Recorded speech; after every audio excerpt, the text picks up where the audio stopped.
الحمد لله وكفى وسلام على عباده الذين اصطفى أما بعد فأعوذ بالله من الشيطان الرجيم بسم الله الرحمن الرحيم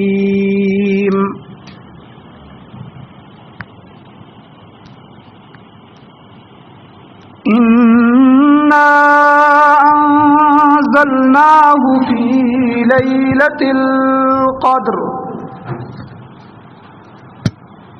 إنا أنزلناه في ليلة القدر وما أدراك ما ليلة القدر ليلة القدر خير من 1000 شهر تنزل الملائكة والروح فيها بإذن ربهم من كل أمر سلام هي حتى مطلع الفجر. وقال النبي صلى الله تعالى عليه وسلم من قام ليلة القدر إيمانا واحتسابا غفر له ما تقدم من ذنبه صدق الله العظيم وصدق رسوله النبي الأمي الكريم. درود شریف پڑھیں گے. اللهم صل على سيدنا ومولانا محمد وعلى آل سيدنا ومولانا محمد وبارك وسلم وصل عليه.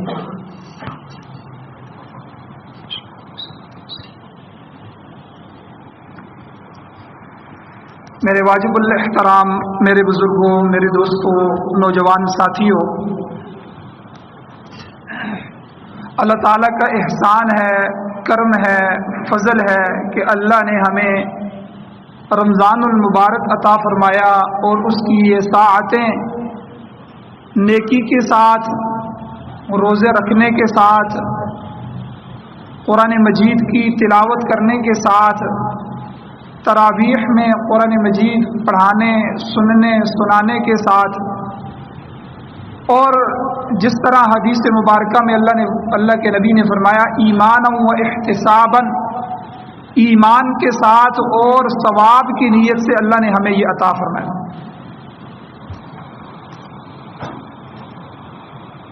رمضان کا جو مہینہ ہے یہ آئندہ سال کا نمونہ ہوتا ہے.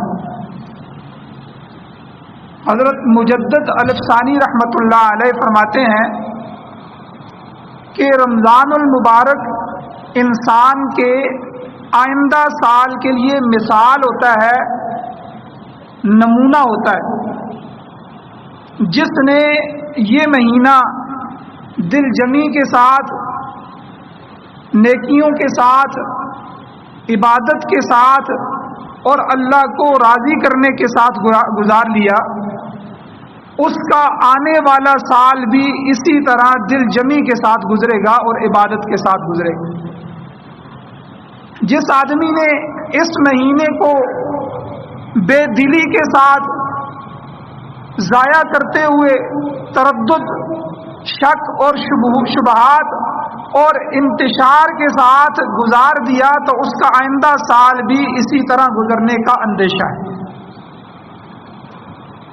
اس لیے علماء کرام فرماتے ہیں کہ جو آدمی چاہتا ہو کہ مجھے پورا سال تہجد پڑھنا آسان ہو جائے تو اسے چاہیے کہ یہ رمضان المبارک کا پورا مہینہ تہجد کا اہتمام کرے اور پابندی کرے،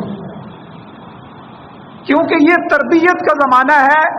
جتنی آسان تہجد کی نماز رمضان المبارک میں ہے اتنے پورے سال میں نہیں. سردیوں کی راتوں میں بھی سخت ٹھنڈ ہوتی ہے، اگرچہ نیند پوری ہو جاتی ہے لیکن بستر چھوڑنا مشکل ہوتا ہے. لیکن رمضان المبارک میں ہر حال میں سحری کے لیے اٹھنا ہوتا ہے، تو بندہ 2 رکعت 4 رکعت اللہ کے سامنے پڑھ لے اور 2 4 6 سجدے کر لے، اللہ تعالیٰ اس سے راضی ہو جائے گا، اس کا بیڑا پار ہو جائے گا۔ اور جو شخص یہ چاہتا ہے کہ میرا سارا سال گناہوں سے بچ کر گزر جائے، اسے چاہیے کہ وہ رمضان کا پورا مہینہ گناہوں سے بچ کر رہے۔ بہت سے حضرات نے گناہ چھوڑے تو رمضان المبارک، رمضان گزر گیا تو ان کو یہ خیال ہو گیا کہ بھئی اب ہم نے یہ گناہ نہیں کرنا۔ بہت سے آدمی نشے میں مبتلا تھے، انہوں نے رمضان میں نشہ چھوڑ دیا، روزے کی وجہ سے ظاہر بات ہے دن میں کسی قسم کا نشہ نہیں کر سکتا۔ اب انہوں نے ہمت کی تو رمضان کے بعد بھی استعمال نہیں کیا۔ تو یہ تربیت کا مہینہ ہے، یہ اسے ایک مہینہ نہ سمجھا جائے۔ تو علماء نے لکھا ہے کہ یہ آئندہ آنے والی زندگی، آنے والے سال کے لیے یہ نمونہ ہے۔ پھر جو آخری عشرہ ہے اس کی بڑی اہمیت ہے۔ 3 عشروں پر، 10 دنوں پر مشتمل یہ مہینہ ہوتا ہے، تو آخری عشرہ اس کی بڑی اہمیت ہے۔ آپ دیکھیں، دیکھتے ہی دیکھتے رمضان کا پہلا عشرہ، پھر دوسرا عشرہ گزر گیا، اب تیسرا عشرہ بھی جو ہے وہ رواں دوا ہے، شروع ہے۔ ویسے تو رمضان المبارک کا پورا مہینہ ہی رحمتوں کا مہینہ ہے، برکتوں کا مہینہ ہے، سعادتوں کا مہینہ ہے، لیکن اس کے آخری عشرے کی اہمیت پہلے 2 عشروں سے زیادہ ہے۔ کیوں کہ اس میں ایک تو رمضان ہاتھ سے جا رہا ہے، اگلے سال رمضان کا پتہ نہیں کہ نصیب ہوگا کہ نہیں ہوگا، تو جو سعادت جا رہی ہوتی ہے تو بندہ اس سے خوب فائدہ اٹھاتا ہے۔ اور دوسرا، آخری عشرے میں 2 عمل بڑھ جاتے ہیں، ان کا اضافہ ہو جاتا ہے۔ ایک مبارک عمل اعتکاف کا ہے کہ پوری دنیا میں، عرب و عجم میں، مشرق مغرب شمال جنوب میں اور دیہاتوں میں، آباد علاقوں میں، شہروں میں، جہاں جہاں بھی آپ دیکھیں گے اللہ کے گھر مسجدیں ہیں، وہاں وہاں لوگ اپنے گھر، اپنے در چھوڑ کے اللہ کے در پہ آ کے بیٹھ جاتے ہیں۔ لاکھوں کروڑوں انسان اس وقت آخری عشرے میں اعتکاف کی طرف متوجہ ہو جاتے ہیں۔ اور دوسری بڑی عبادت جو آخری عشرے میں ہے، وہ شب قدر جیسی عظیم رات ہے جو اللہ نے اس میں رکھ دی ہے۔ تو اس لیے اس آخری عشرے کی اہمیت پہلے 2 عشروں سے بڑھ جاتی ہے۔ نبی علیہ الصلوۃ والسلام رمضان کے پورے مہینے میں دوسرے مہینوں کی بنسبت عبادت زیادہ فرمایا کرتے تھے، لیکن آپ کا یہ بھی معمول تھا کہ جب اس کا آخری عشرہ شروع ہو جاتا تو آپ اپنی عبادت میں اور زیادہ اضافہ کر دیتے تھے۔ چنانچہ ام المؤمنین اما عائشہ صدیقہ رضی اللہ تعالی عنہا، ان سے روایت ہے، مسلم شریف کی 1175 نمبر حدیث ہے، کہ فرماتی ہیں کہ کان رسول اللہ صلی اللہ علیہ وسلم یجتہد فی العشر الاواخر ما لا یجتہد فی غیرہ، کہ رسول اللہ صلی اللہ علیہ وسلم اس آخری عشرے میں عبادت اور تلاوت اور ریاضت میں جتنی محنت کرتے تھے اور دنوں میں اتنی محنت نہیں کرتے تھے۔ ایک اور حدیث مبارکہ میں اس کی مزید وضاحت فرماتی ہیں، نسائی شریف کی 1641 نمبر حدیث ہے، فرماتی ہیں کہ لا عالم رسول اللہ صلی اللہ علیہ وسلم قرأ القرآن کلہ فی لیلہ، کہتی ہیں مجھے یاد نہیں کہ رسول اللہ صلی اللہ علیہ وسلم نے رمضان کے علاوہ کبھی ایک ہی رات میں پورا قرآن مجید پڑھا۔ دوسری بات، ولا قام لیلۃ حتی الصباح، کہ مجھے یہ بھی یاد نہیں کہ آپ نے صبح تک ساری رات عبادت کی ہو عام دنوں میں۔ اور تیسری بات، ولا صام شہرا کاملا قط غیر رمضان، اور یہ بھی مجھے یاد نہیں کہ رمضان المبارک کے علاوہ کبھی پورا مہینہ حضور نے روزے رکھے ہوں. یعنی اتنا اہتمام عام دنوں میں حضور نے ان تین چیزوں کا نہیں فرمایا جتنا رمضان المبارک کے مہینے میں فرماتے ہیں. یعنی ایک تو اللہ کے نبی کا رمضان المبارک کا اس قدر اہتمام کہ بسا اوقات ایک ہی رات میں پورا قرآن مجید حضور پڑھتے تھے. اور عام معمول حضور کا تھوڑی تلاوت کا تھا، تھوڑے سپاروں کا تھا، 8-10 سپارے تو حضور روزانہ تلاوت. لیکن رمضان میں ایک ہی رات میں حضور کا اکثر معمول یہ تھا کہ آپ پوری رات میں ایک قرآن مجید ختم فرماتے. اور کبھی کبھی ساری رات عبادت کرتے رمضان میں. اور عام حالات میں یہ تھا کہ حضور علیہ السلام عشاء کی نماز پڑھتے تھے، نوافل بھی پڑھتے تھے، اور صحابہ میں بھی بیٹھ جاتے تھے، اور پھر رات کو سوتے بھی تھے، پھر صبح پہلے اٹھ کے تہجد بھی پڑھتے تھے. یہ عام معمول تھا. لیکن اما عائشہ فرماتی ہے کہ رمضان میں حضور ساری رات عبادت کرتے. اور پھر عام حالات میں عام دنوں میں حضور کا روزہ رکھنے کا معمول یہ تھا کہ کبھی روزے رکھتے اور کبھی جو ہے وہ روزے چھوڑ دیتے، افطار کرتے. لیکن رمضان المبارک کا پورا مہینہ حضور روزے رکھتے تھے جس طرح ہم بھی روزے رکھتے ہیں. اور اسی طرح ایک اور حدیث ہے مسلم شریف کی 1174 نمبر حدیث ہے، ام المؤمنین عائشہ صدیقہ رضی اللہ تعالی عنہا کی ہی روایت ہے کہ رسول اللہ صلی اللہ علیہ وسلم کا معمول تھا، کان رسول اللہ صلی اللہ علیہ وسلم اذا دخل العشر احیا اللیل وایقظ اہلہ وجد وشد المئزر، کہ رسول اللہ صلی اللہ علیہ وسلم کہ جب رمضان کا آخری عشرہ شروع ہو جاتا تو آپ رات کا اکثر اور زیادہ حصہ جاگ کر گزارتے اور اپنے گھر والوں کو بھی جگاتے، ہمیں بھی جگا دیتے، اور عبادت میں خوب محنت کرتے اور کمر کس لیتے تھے. اور میرے بھائیوں، ہمارے ہاں کیا ہوتا ہے، ہمارے ہاں دیکھنے میں یہی معمول ہے کہ جب رمضان کا مہینہ شروع ہوتا ہے تو مسجد کی رونق بڑھ جاتی ہے، آبادی بڑھ جاتی ہے، اضافہ ہو جاتا ہے. 3 دن 4 دن 5 دن 7 دن خوب نمازی آ رہے ہیں. اس کے بعد جیسے جیسے دن گزرتے جاتے ہیں مسجد کی رونق ختم ہونا شروع ہو جاتی ہے، مان پڑنا شروع ہو جاتی ہے.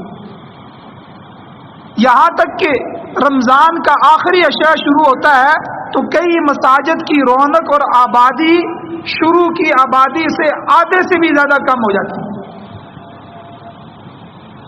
اور پھر آخری رات جو ہوتی ہے جس میں شیطان آزاد ہوتا ہے، عید رات جسے کہتے ہیں، حالانکہ وہ لیلۃ الجائزہ ہے، انعام کی رات ہے. اس دن نمازیوں کی کیا حالت ہوتی ہے عشاء کے وقت. پھر عید میں خوب جمع ہو جاتے ہیں. پھر عید کے بعد اگلی جو زور کی نماز ہوتی ہے اس میں وہی آدھی صف 1.5 صف 2 صفیں اکثر مسجد میں، پھر وہی. حالانکہ رسول اللہ صلی اللہ علیہ وسلم کا جو مبارک عمل تھا، معمول تھا، اما عائشہ صدیقہ وہ فرماتی ہے کہ جب رمضان کا آخری عشرہ ہوتا تو حضور پہلے 2 عشروں سے بھی زیادہ عبادت کو تیز کر دیتے تھے، اضافہ فرما دیتے تھے.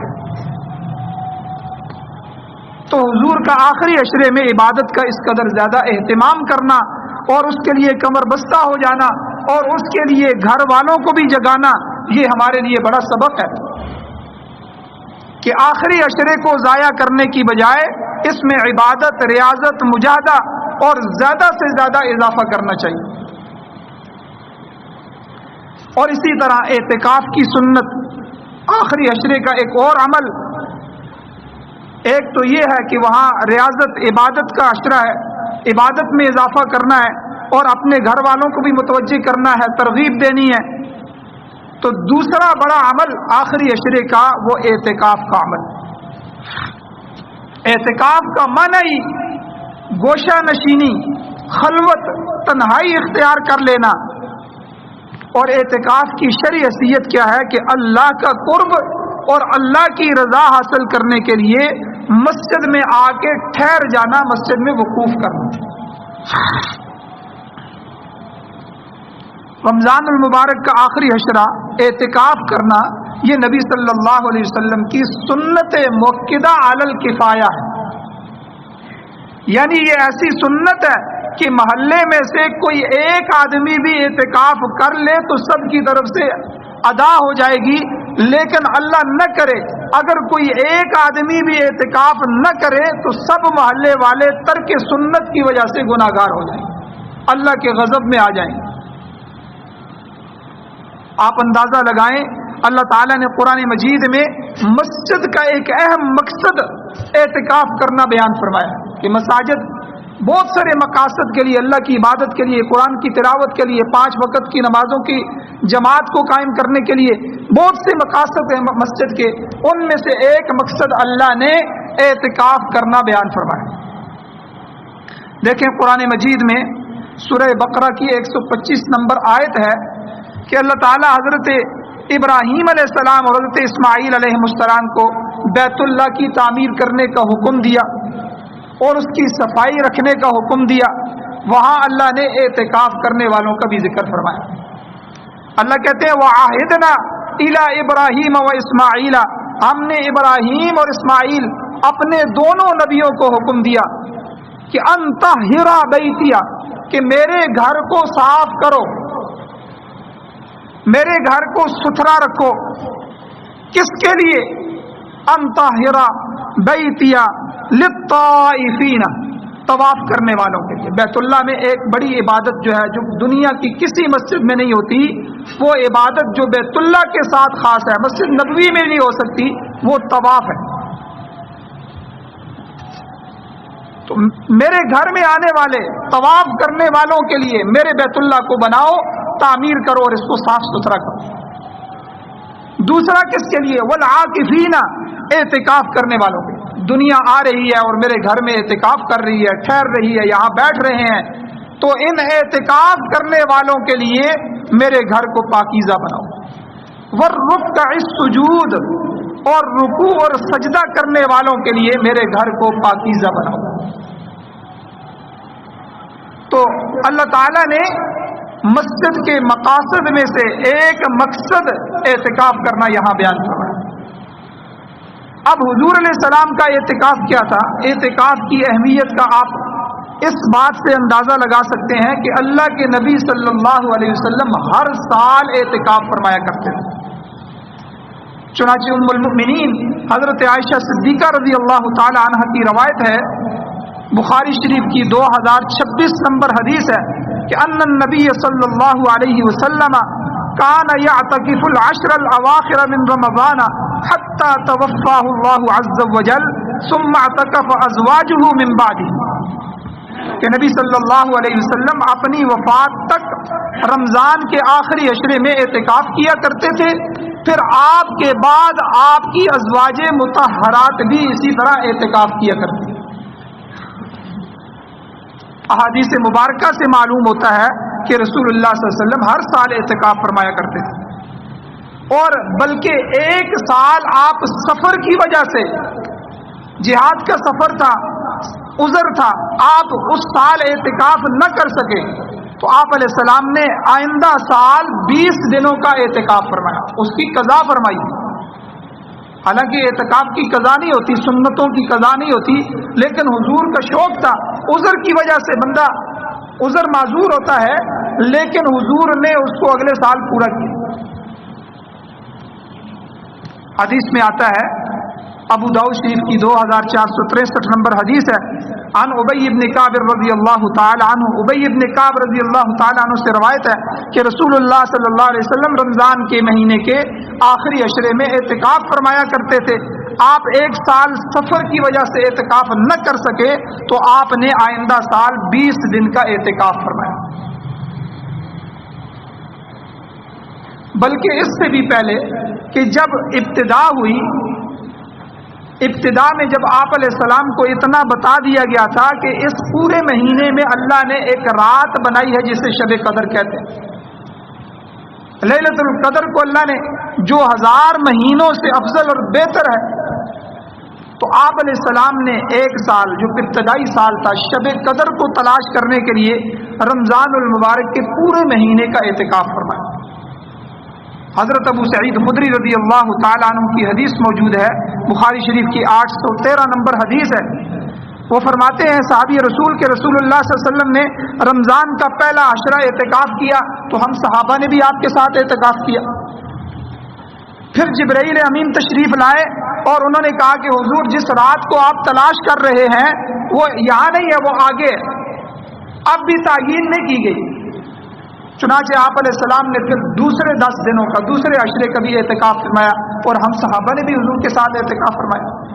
پھر جبرائیل امین تشریف لائے اور آپ کے پاس آ کے کہا کہ جس رات کو لیلۃ القدر کو آپ تلاش کر رہے ہیں وہ اس سے بھی آگے ہے، اس آخری عشرے میں ہے۔ تو آپ علیہ السلام نے 20ویں رمضان المبارک کی صبح کو خطبہ ارشاد فرمایا اور صحابی فرماتے ہیں حضور نے فرمایا کہ جس نے میرے ساتھ، نبی علیہ السلام کے ساتھ اعتکاف کیا ہے وہ دوبارہ بھی اعتکاف کرے، اس آخری عشرے کا بھی اعتکاف کرے، کیونکہ مجھے شب قدر دکھا دی گئی تھی لیکن اس کی تعیین مجھے بلا دی گئی کہ وہ کب ہے، کن راتوں میں۔ اب وہ آخری عشرے کی تاک راتوں میں۔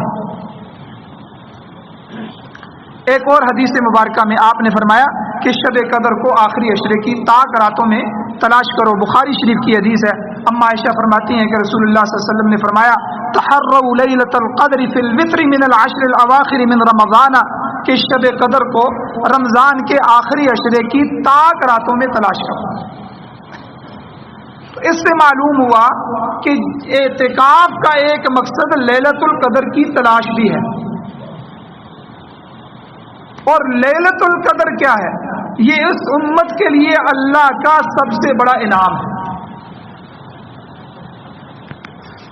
اب اعتکاف کی فضیلت الگ ہے، لیلۃ القدر کی فضیلت الگ ہے۔ اعتکاف کے کتنے فوائد ہیں؟ ایک فائدہ یہ ہے کہ انسان بہت سے گناہوں سے یقینی طور پر محفوظ ہو جاتا ہے۔ حضرت عبداللہ ابن عباس رضی اللہ تعالی عنہما کی روایت ہے، شعب الایمان کی 3949 نمبر حدیث ہے۔ فرماتے ہیں کہ رسول اللہ صلی اللہ علیہ وسلم نے ارشاد فرمایا معتکف گناہوں سے محفوظ رہتا ہے اور اس کے لیے اتنی نیکیاں لکھی جاتی ہیں جتنی کرنے والے کے لیے لکھی جاتی ہیں۔ یعنی وہ تمام نیکیاں جن کو اعتکاف کرنے والا اعتکاف کی پابندیوں کی وجہ سے کرنے سے عاجز ہوتا ہے، اللہ تعالیٰ اس کا ثواب اس کے کھاتے میں ویسے ہی ڈالتے رہتے۔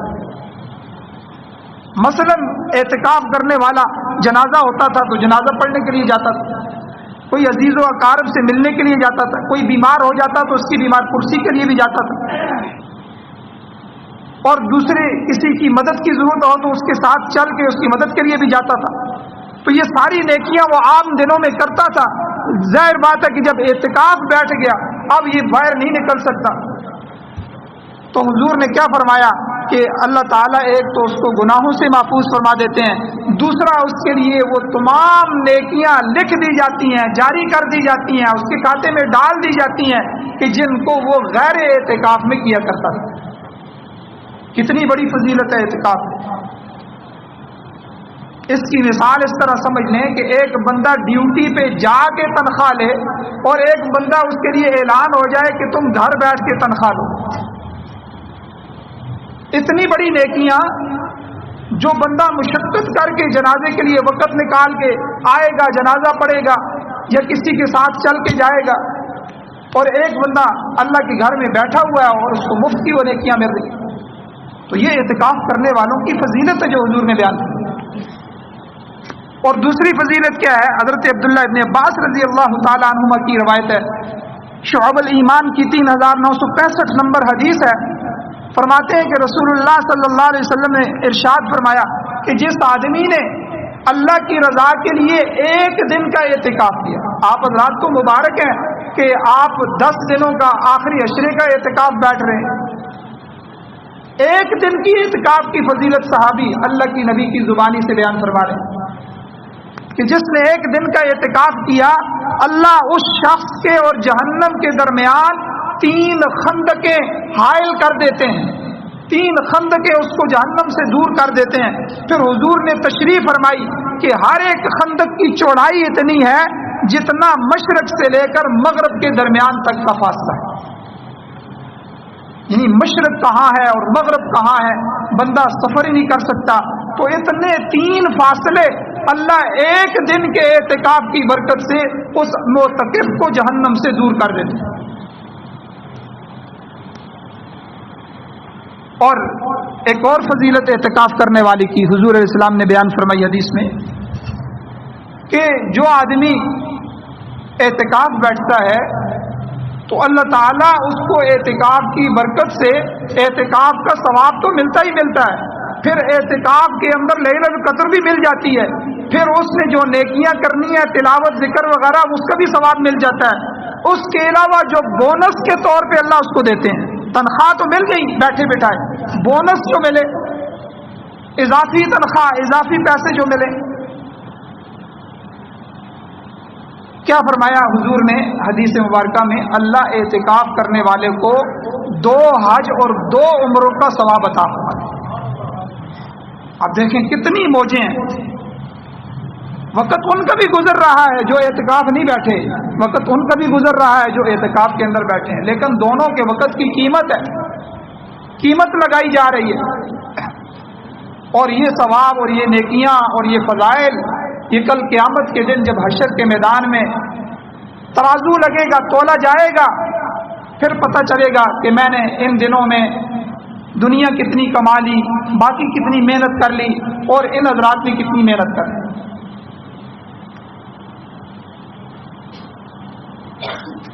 اور اعتکاف کے مقاصد کیا ہیں؟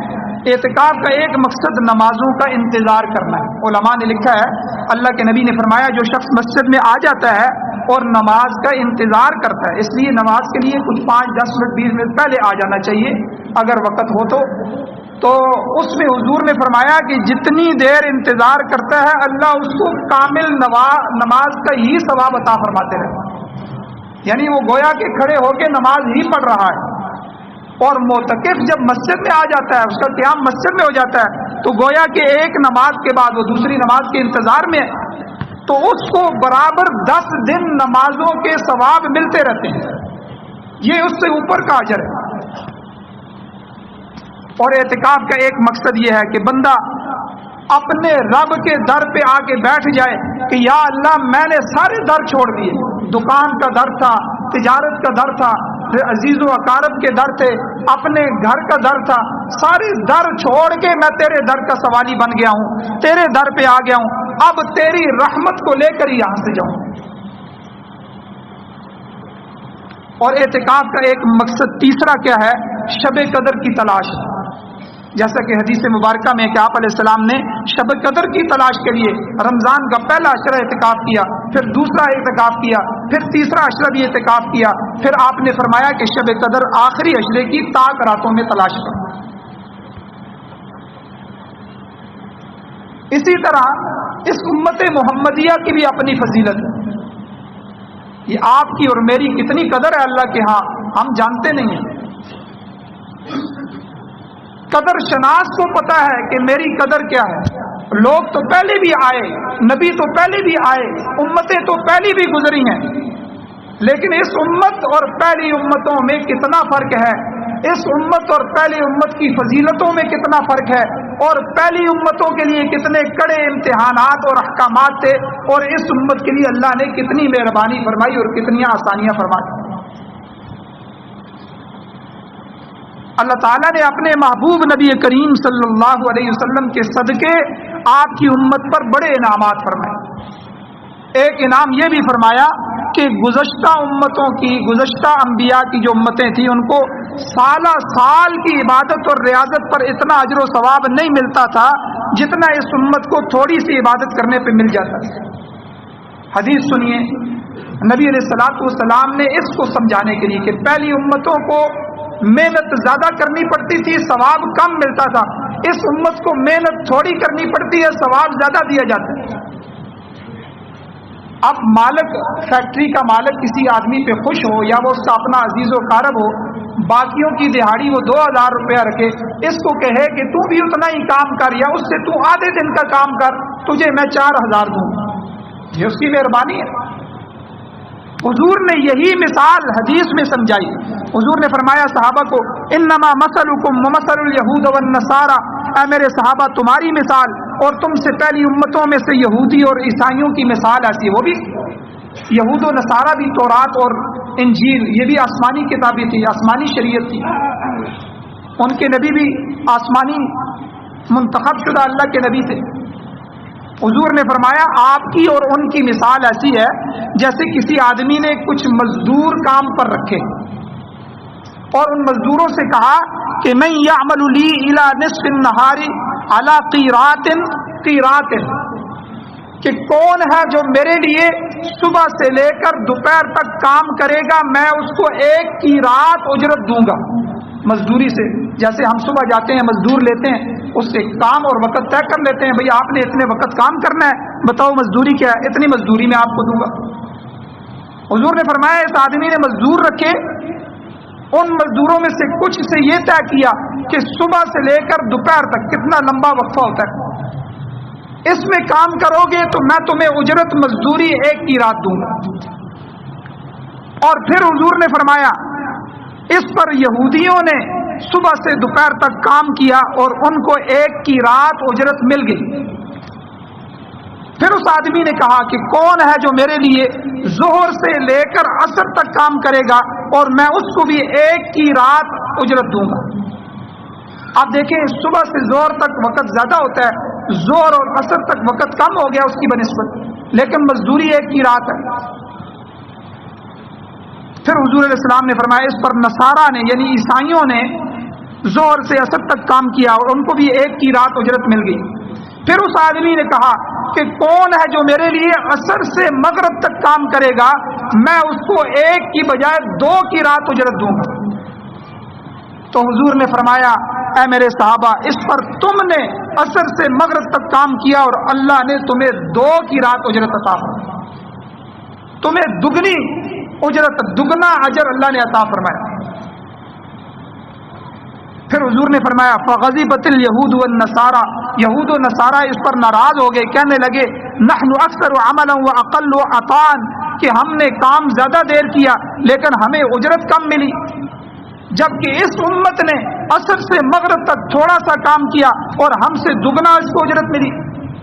تو اللہ تعالیٰ نے فرمایا هل ظلمتکم من حقکم شیئا کہ کیا مجھے بتاؤ میں نے تمہارے حق میں تم پر ظلم کیا, تمہارا حق تھا, جو مزدوری تمہارے ساتھ طے کی ہوئی تھی وہ تمہیں پوری ملی ہے کہ نہیں ملی, میں نے کوئی اس میں کمی کی ہے. کہنے لگے کہ نہیں, آپ نے جو طے کیا تھا وہ ہمیں پورا ملا ہے. اللہ نے فرمایا فَإِنَّهُ فَضْلِي أُوتِيهِ مَنْ أَشَاءُ یہ میرا فضل ہے جس کو چاہوں میں عطا کرتا ہوں, تمہیں اعتراض کا حق نہیں ہے. تو گویا کہ حضور نے یہ حدیث بخاری شریف کی 3459 نمبر حدیث ہے, حضور نے یہ حدیث بیان فرما کے یہ مثال بیان فرما کے کس طرح سمجھا دیا کہ اللہ تعالیٰ نے اس امت پر یہ فضل فرمایا کہ دوسری امتوں کو زیادہ اعمال پر بھی اتنا اجر و ثواب نہیں ملتا جتنا اس امت کو تھوڑے سے عمل پہ اللہ عطا فرما دیتا. اچھا دوسری چیز, امت کی اوسط عمر کتنی ہوتی ہے؟ امتوں کی عمریں, کسی بھی امت کی عمر اس کے نبی کی عمر کے برابر ہوتی ہے کیونکہ وہ نبی اسی امت میں ہوتا ہے. سابقہ انبیاء جتنے بھی گزرے ہیں اور ان کی امتیں, ان کی عمریں زیادہ ہوتی تھیں, لمبی عمر. مثلا آپ دیکھیں حضرت نوح علیہ السلام نے ان کی تقریباً 1100 سال عمر تھی. 950 سال تو انہوں نے تبلیغ کی. پھر نبوت ملنے سے پہلے کا بھی زمانہ ہے, اور اسی طرح جب قوم غرق ہو گئی, غرق ہونے کے بعد ان کی کشتی کامیاب ہو گئی, اس کے بعد جو انہوں نے عمر گزاری وہ علیحدہ ہے. تو 950 سال تبلیغ کی عمر ہے, باقی بھی عمر ہے. یہ 1100 سال اللہ کے نبی حضرت نوح علیہ السلام کی عمر تھی. تو آپ کی امت کی بھی اتنی عمریں تھی, لیکن حضور علیہ السلام کی عمر 63 سال تھی. آپ علیہ السلام کی عمر 63 سال تھی, اور امت کی بھی اوسط عمر درمیانی عمر اتنی ہے. خود حضور نے حدیث میں بیان فرمایا, ترمذی شریف کی 3550 نمبر حدیث ہے, حضرت ابو ہریرہ رضی اللہ تعالیٰ عنہ کی روایت ہے کہ رسول اللہ صلی اللہ علیہ وسلم نے فرمایا اعمار امتی ما بین 60 او 70 واقلهم من يجوز ذلك کہ میری عمر میری امت کی عمریں 60 سے 70 سال کے درمیان ہوں گی، بہت کم لوگ ہوں گے حضور نے فرمایا جو اس سے آگے بڑھیں گے، تجاوز کریں۔ اب سابقہ امتوں کی عمر زیادہ تھی، ان میں سے کئی ایسے بھی اللہ کے نیک بندے گزرے ہیں، حضور نے حدیث میں بیان فرمایا، جنہوں نے کئی 100 سال عبادت کی، ریاضت کی ہے، مجاہدے کی ہے۔ چونکہ اس امت کی عمر کم ہے اس لیے یہ تو کئی 100 سال عبادت نہیں کر سکتی، لیکن اللہ تعالیٰ نے اس امت کو کئی ایسے خاص موقع عطا فرمائے ہیں جن کے اندر تھوڑا عمل کر کے بہت زیادہ اجر و ثواب حاصل کیا جا سکتا ہے۔ اللہ تعالیٰ نے اس امت کے لیے وعدہ کیا ہے، سب سے پہلے احسان دیکھیں کہ تم ایک نیکی کرو گے میں اس ایک نیکی کا 10 گنا اجر لکھوں۔ یہ پہلی امت پر مہربانی۔ پہلی امتوں کے لیے کیا تھا، وہ ایک نیکی کرتے تھے تو ایک ہی نیکی لکھی جاتی تھی۔ اب ہم سے پہلے ہی سودا بڑھا دیا گیا کہ ایک نیکی کرو گے تو 10 تو ہر ایک کی کنفرم ہے کہ اس نیکی پر 10 تو ملنے ہی ملنے ہیں، 10 گنا اجر اللہ اس کو فوراً عطا فرماتے ہیں۔ پھر اخلاص کو دیکھتے ہوئے وہ 100 گنا، 700 گنا، 7 لاکھ گنا اور کروڑوں گنا بھی بڑھ جاتا ہے ایک نیکی کا عمل، اس کا اجر۔ پھر دوسرا احسان فرمایا، اللہ نے اس امت کو یہ رمضان کا مہینہ عطا فرمایا جو پہلی کسی امت کو عطا نہیں کیا گیا، اور اس مہینے میں اعمال وہی کرنے ہیں لیکن اس کا اجر و ثواب 70 گنا بڑھا دیا جاتا ہے۔ اس کا مطلب کیا ہوا کہ اس میں جو آدمی ایک نیکی کرتا ہے، ایک نیکی کا تو ویسے جو ضابطہ ہے قرآن کا اللہ کا کہ وہ 10 گنا ملتا ہے، اور 10 کو 70 سے ضرب دیں تو 700 گنا ہو گیا۔ آپ نے ایک دفعہ سبحان اللہ کہا، سبحان اللہ کہہ دیں تو آپ کے اس ایک سبحان اللہ پر اللہ نے آپ کو 700 سبحان اللہ کی ثواب اس رمضان کی برکت سے عطا فرما، پھر عطا فرما دی۔ تو آپ دیکھیں کتنا بڑا سیزن ہے مومن کے لیے۔ تو جس نے یہ ایک مہینہ عبادت میں گزار دیا، یار سارے سال ہی ہم محنت کرتے ہیں، سارا کچھ کرتے ہیں، یہ مہینہ کئی حضرات ہمارے بڑے اکابر کا یہ معمول تھا، رمضان سے ایک دن پہلے وہ سارا کچھ چھوڑ چھاڑ کے مسجد میں اعتکاف بیٹھ جاتے ہیں۔ ایسے لوگ اب بھی موجود ہیں۔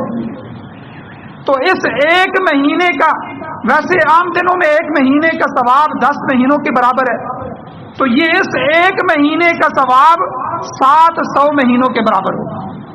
کتنے بڑا اجر۔ اور اسی طرح پھر اللہ نے آخری عشرے میں اعتکاف کی سنت جاری فرما دی، جس نے معتکف کا ایک ایک لمحہ عبادتوں میں اللہ تعالیٰ نیکیوں میں لکھ دیتے ہیں، ہر لمحہ نیکی، ہر لمحہ نیکی۔ پھر اسی رات میں اللہ اس اعتکاف کرنے والے کو شب قدر عطا فرماتے ہیں، جو عظیم الشان رات ہے، جو اس سے پہلے کسی امت کو عطا نہیں ہوئی۔ شب قدر کس طرح ملی، اس کے بارے میں روایات میں آتا ہے کہ رسول اللہ صلی اللہ علیہ وسلم صحابہ کے درمیان بیٹھے تھے، ایک دفعہ بنی اسرائیل جو پہلی قومیں گزری ہیں ان میں سے کسی ایک بندے کا ذکر کیا، نیک آدمی کا، کہ حضور نے فرمایا اس نے اپنے اللہ کی 1000 سال عبادت کی، عمر جتنی تھی اس نے ساری عمر اللہ کی عبادت میں لگا دی۔ اور ایک روایت میں آتا ہے کہ آپ نے بنی اسرائیل کے 4 افراد کا ذکر کیا جنہوں نے 80 سال تک اللہ کی عبادت کی اور پلک جھپکنے کے برابر بھی اللہ کی نافرمانی نہیں کی۔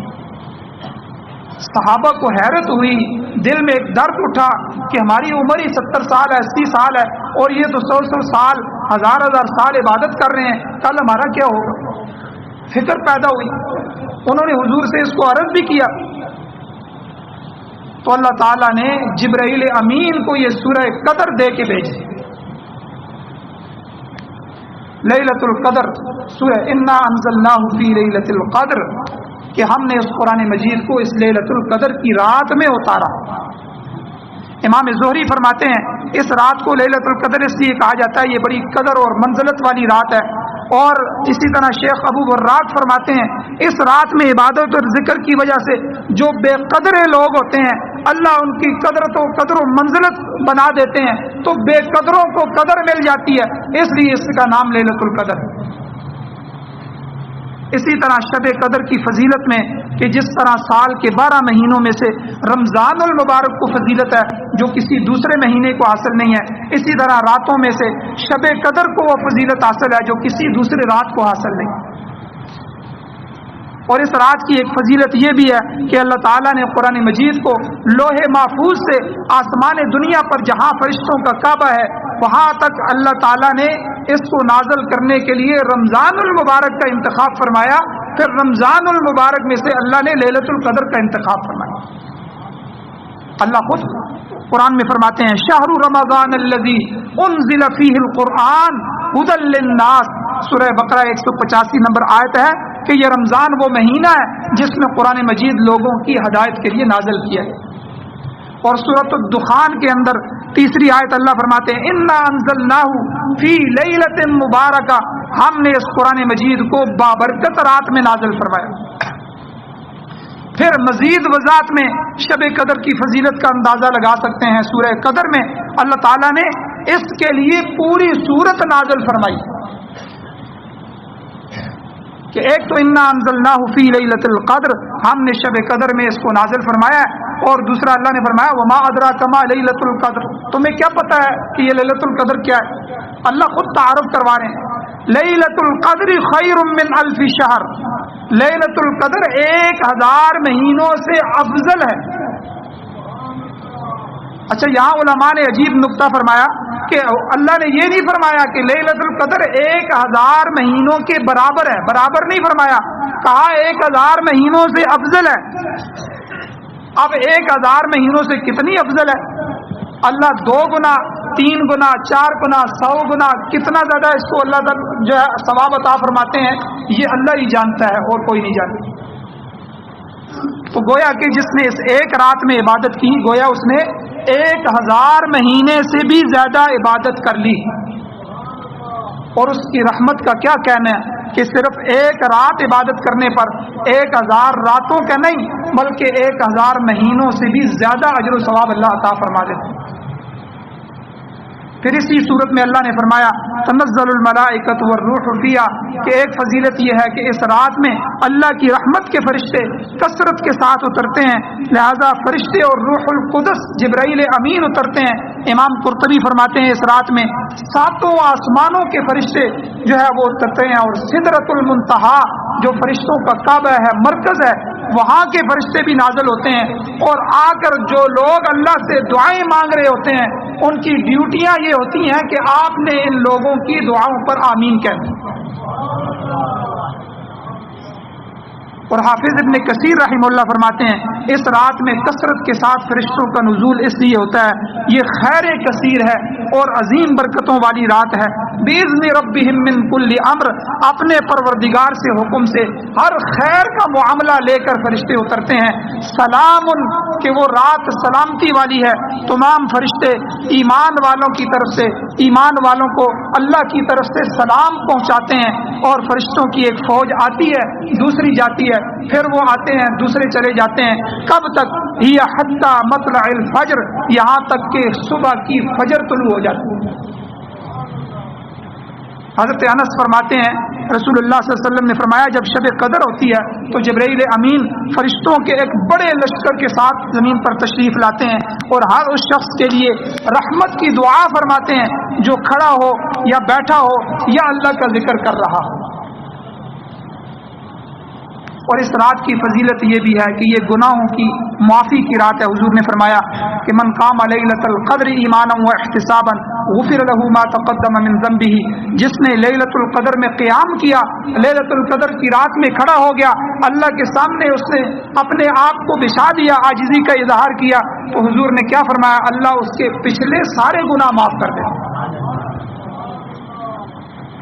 تو میرے بھائیوں شب قدر کی دعا بھی ہے۔ حضرت اماں عائشہ صدیقہ کی حدیث ہے ترمذی شریف کی، انہوں نے حضور سے پوچھا کہ حضور اگر مجھے لیلۃ القدر کا پتہ چل جائے تو اس میں کیا دعا مانگوں؟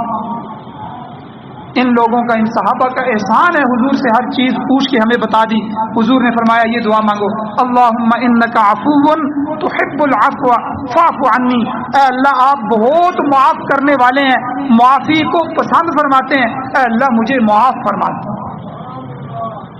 اب اس حدیث مبارکہ سے 3 چیزیں معلوم ہوئی.